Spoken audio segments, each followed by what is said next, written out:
जय हिंद प्यारे साथियों, बहुत बहुत स्वागत करता हूं आप लोगों को अपने चैनल वैकेंसी पॉइंट पर। दोस्तों, यूपी पुलिस, यूपी एसआई और यूपी ट्रिपल एससी और साथ ही साथ जिसमें भी हिंदी पूछी जाती है, आज आप देखेंगे अलग लेवल के क्वेश्चन देखेंगे। टॉपिक वाइज रहेंगे।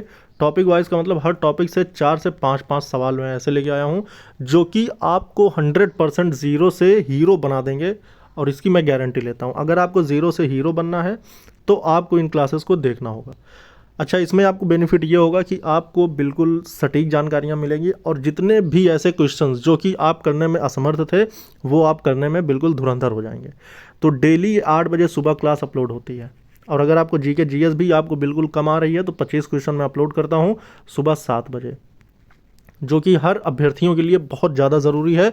अगर जीके जीएस में आपकी स्कोर नहीं बन पा रहे हैं तो आप वो डेली क्लासेस देखा करें, उसमें आपका बेहतरीन बेनिफिट होगा। आपको चैनल से जुड़े नहीं है तो चैनल को सब्सक्राइब कर लेना, वीडियो जरूर लाइक कर देना भाइयों, क्योंकि ये वीडियो सिर्फ आप लोगों के लिए। देखेंगे पहला क्वेश्चन। नीलकंठ के 2 अर्थ हैं, विष्णु और शिव, शिव एक पक्षी और सर्प शिव, या फिर उपरोक्त में से कोई नहीं। नीलकंठ का क्या अर्थ है? इसमें से 2 ऐसे अर्थ बताने हैं आपको, जो कि देखिए, नीलकंठ का मतलब होता है शिव, जिसका कंठ है नीला जिसका, और ये एक पक्षी भी है। ठीक, तो इसका मतलब हो जाएगा ऑप्शन नंबर बी। 5वां क्वेश्चन देखेंगे। 5वें में कह रहा है कि बाघ शब्द का अर्थ क्या है। बाघ शब्द का जो अर्थ होता है वो उपवन भी होता है और लगाम भी होता है, तो इसका मतलब ये दोनों हो जाएगा। ऑप्शन नंबर सी, ए और बी। दोस्तों को बता दें कि ये यूपीएसआई के ये जो क्वेश्चन अभी ऊपर दिख रहे हैं, ये यूपीएसआई के सिलेबस से हैं। ठीक है, मतलब यूपीएसआई में पूछे गए टाइप से क्वेश्चन हैं ये, जो कि यूपीएसआई 2021 में पहले भी पूछे जा चुके हैं। तो हिंदी कितनी ज़्यादा इंपॉर्टेंट है और बहुत ज़्यादा टफ नहीं होता, बस अगर आपको क्वेश्चंस आ रहे हों। आगे देखेंगे। पर के 2 अर्थ बताइए। पर के 2 अर्थ कौन से होंगे? पंख और परंतु, हाथ और किरण, परंतु और परसों, या फिर ऊपर में से कोई नहीं। तो जो पर के 2 अर्थ होंगे ये हो जाएंगे आपके, देखिए जो छठे का सही ऑप्शन होगा वो हो जाएगा पंख, एक तो होता है, और पर का मतलब परंतु। जैसे कहते नहीं, मैं गया था पर ऐसा हो गया, या फिर परंतु जो भी, तो ये हो गया।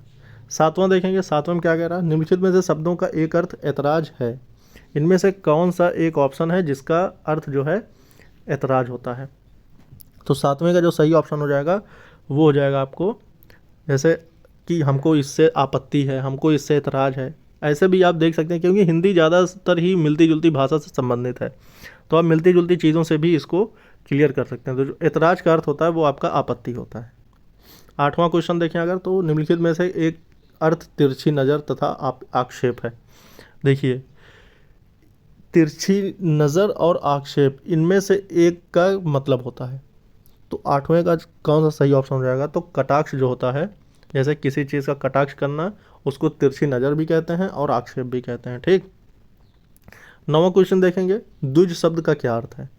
9वें का अगर देखें, द्विज शब्द, द्विज का मतलब क्या होता है? ब्राह्मण होता है, पक्षी होता है, दांत होता है, या फिर ये सभी। जो 9वें का सही ऑप्शन हो जाएगा दोस्तों, देखिए, द्विज का मतलब होता है ब्राह्मण, द्विज का मतलब होता है पक्षी, द्विज का मतलब होता है दांत, तो ये सभी हो जाएंगे। मतलब ऑप्शन नंबर बिल्कुल इसका जो सही हो जाएगा वो हो जाएगा डी।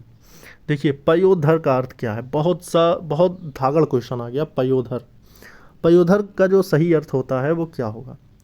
देखिए, स्तन और बादल, जल और दूध, शराब और मद, या फिर उपयुक्त में से कोई नहीं। तो कौन सा सही ऑप्शन होगा? इसका जो सही ऑप्शन हो जाएगा वो जाएगा ऑप्शन नंबर ए, स्तन और बादल को पयोधर कहते हैं। ठीक, अब उसके बाद देखेंगे आगे। दोस्तों, वैसे मैं लखनऊ में हूँ और यहाँ पे आज बारिश हो रही है, कल भी बारिश हुई थी बहुत ही ज़्यादा। तो आप कहाँ से हैं आप लोग कमेंट करके ज़रूर बताइएगा, और आप लोगों को क्वेश्चंस कैसे लग रहे हैं ये भी आप लोग कमेंट करके ज़रूर बताइएगा। दोस्तों, ये डेली मैं क्लासेस ले रहा हूँ वो तो ठीक है, लेकिन आपका मैं एक दिन एक टेस्ट लूँगा जिसमें आपके 37 क्वेश्चन रहेंगे, हिंदी के 37/37, जिसमें से आपको लगभग 30 प्लस करना ही करना होगा। अगर आप बेहतरीन ढंग से मेरी क्लासेस डेली देखते हैं तो आप ये करने में बिल्कुल सक्षम होंगे, ये मैं गारंटी ले रहा हूँ। हाँ, क्वेश्चंस मैं इनमें से नहीं उठाऊंगा, लेकिन जो भी क्वेश्चंस होंगे वो आप करने बिल्कुल कर पाएंगे, उसे ये मैं जानता हूँ। अगर आप मतलब कि एकदम ईमानदारी से अगर आप मेहनत कर रहे हैं तो। चलिए देखेंगे। बड़ों को सामाजिक सम्मान देने के लिए प्रयुक्त शब्द बताइए। बड़ों को सामाजिक सम्मान देने के लिए क्या होगा? बंधु होगा, महाशय होगा, महोदय होगा, या फिर प्रिय होगा? अगर हम बड़ों को सम्मान देते हैं तो क्या कह के बुलाते हैं? बंधु कहते हैं, या फिर महाशय कहते हैं, या फिर महोदय कहते हैं, या फिर प्रिय कहते हैं? क्या कहते हैं? तीसरे का जो सही ऑप्शन होगा वो होगा महाशय। ठीक है, जब हम अपने बड़ों को सामाजिक सम्मान देते हैं तो उन्हें हम महाशय कहते हैं कि महाशय आप ऐसा कर लें। ठीक।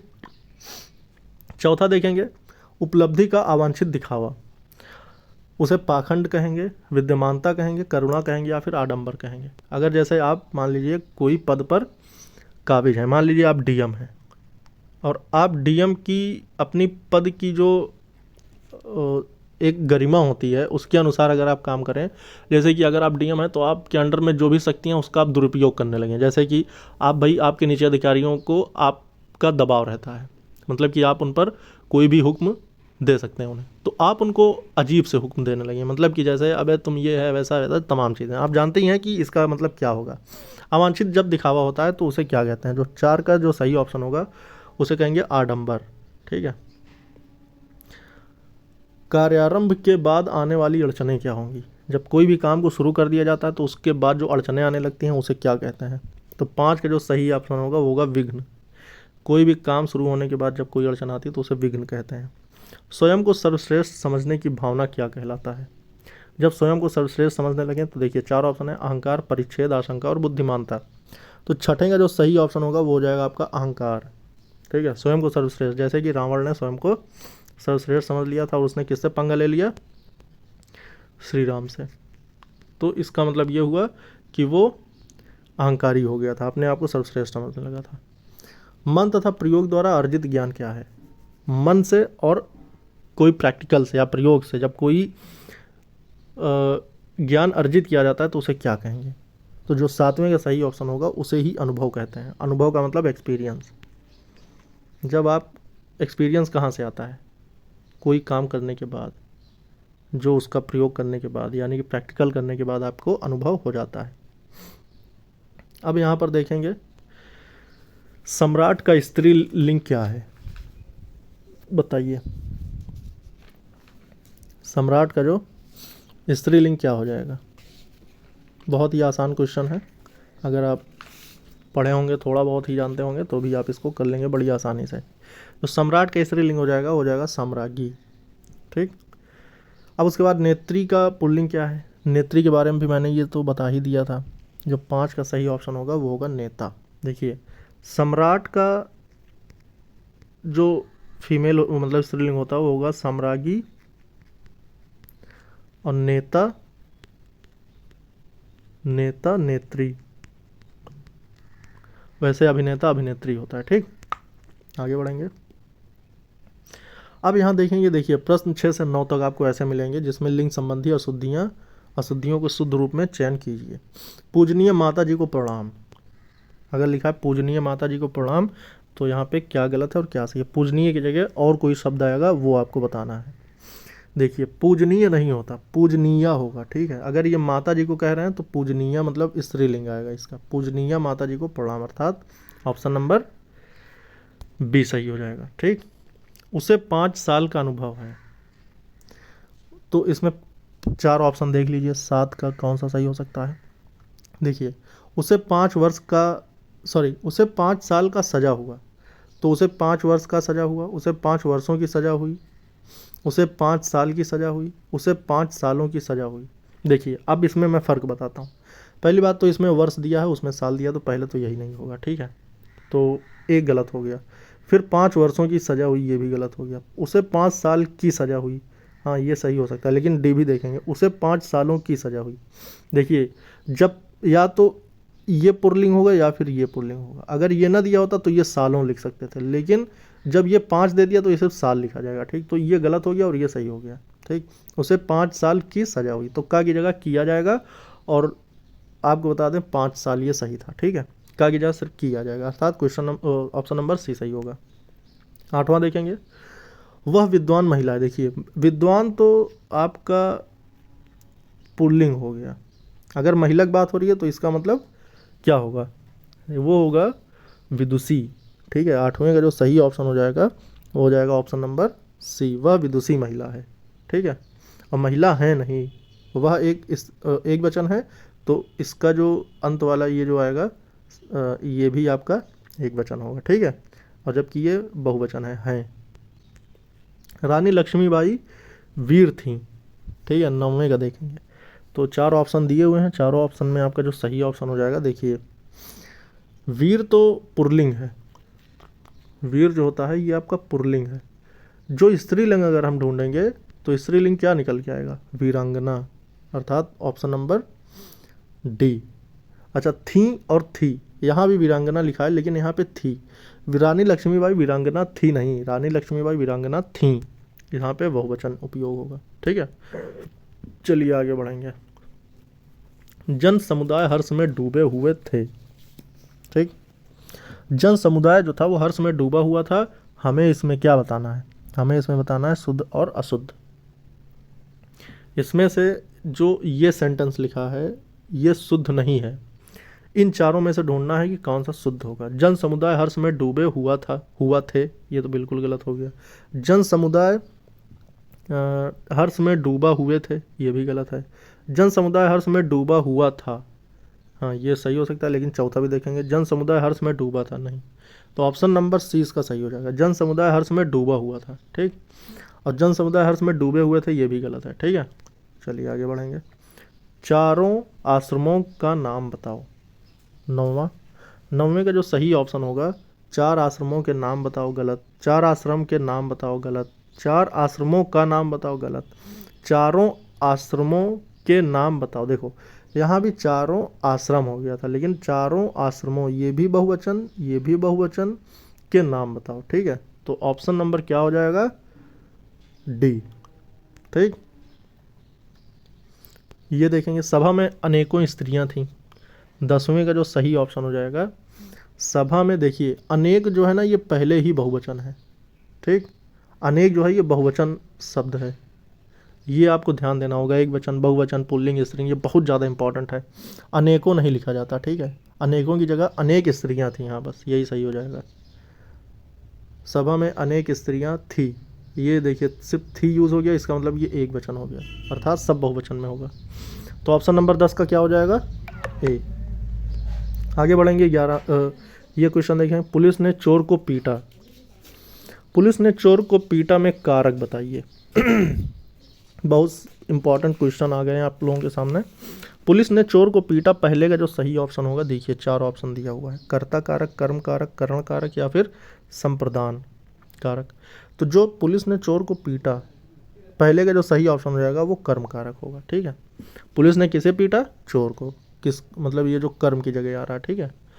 आगे बढ़ेंगे, देखेंगे। राम ने चाकू से सेब काटा में कारक बताइए। राम ने चाकू से सेब काटा, तो कौन सा कारक इसमें इस्तेमाल हो रहा है, तो 2 का जो सही ऑप्शन होगा, देखिए करण कारक, कर्म कारक, अपादान या फिर अधिकरण। देखिए किसने चाकू से किसको काटा, सेब को। किसने काटा, राम ने, तो ये करण कारक हो जाएगा। जब राम ने, यहाँ पे ये भी बहुत इंपॉर्टेंट है। अगर आपको मैं टॉपिक वाइज जब क्लासेस लेकर आऊँगा तो उसमें मैं आपको सब बता दूंगा कि जो टॉपिक वाइज क्लास होगी उसमें आपके हिंदी के सारे कन्फ्यूज़न दूर होंगे और एक भी क्वेश्चन आपसे छूटेंगे नहीं, ये मैं 100% गारंटी दे रहा हूँ। इसलिए वीडियो को ज़्यादा से ज़्यादा लाइक और शेयर करके चैनल को सब्सक्राइब भी कर लेना। आपकी यूपी पुलिस की भर्ती, यूपी एसआई की भर्ती और यूपी SSS की भर्ती, और साथ साथ जिसमें भी हिंदी आते हैं उन सभी में आप लोगों को सिलेक्शन दिलाने के लिए मैं बिल्कुल तैयार हूँ, आप लोग भी बस तैयार रहें। आगे बढ़ेंगे। तीसरा देखेंगे, अपादान कारक का उदाहरण बताओ। जो तीसरे का ऑप्शन हो जाएगा वो हो जाएगा कौन सा, देखिए अपादान कारक के क्या होता है। या मेरी आँखों देखी घटना है, ये नहीं होगा। या मेज राम के लिए है, ये भी नहीं होगा। और आगे देखेंगे, मैं आपसे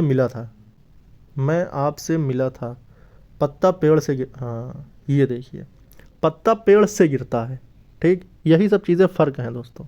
ऑप्शन नंबर डी इसका बिल्कुल सही होगा, ये अपादान कारक का उदाहरण है। पत्ता जो है पेड़ से गिरता है, ठीक। जब किसी से गिरने की बात होती है ना तो वो अपादान कारक ही आता है, ठीक है। अगर आपको अभी समझ में नहीं आ रहा होगा, ये तो आपके प्रीवियस ईयर क्वेश्चंस पेपर पर आधारित है। मैं आपके टॉपिक वाइज जब कराऊंगा तो मैं बिल्कुल डिफाइन एक व्याख्या सहित आपकी क्लासेस लेकर आऊँगा, उसमें बिल्कुल सब कुछ क्लियर होगा।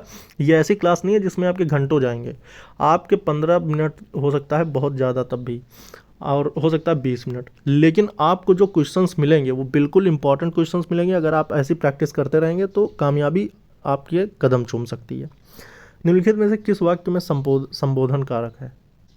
तो संबोधन कारक की अगर बात हो रही है, अगर आप लोग जानना चाहते हैं कि वैसे अगर चलिए मैं कारक की बात करता हूँ, तो कारक के लिए मैं आपको बता दूं कि जो कारकों की पहचान है, वैसे तो कारक जो हैं वो टोटल 8 प्रकार से होते हैं, जो 8 प्रकार से पहचाने जाते हैं। ठीक है, अगर मैं इसकी बात कर लूँ तो कर्ता, कर्म, करण, संप्रदान, अपादान, संबंध, अधिकरण और संबोधन 8 होते हैं। इसमें आपको संबोधन कारक के बारे में पूछ रहा है, तो संबोधन का मतलब होता है किसी को पुकारने के लिए लगाया गया शब्द।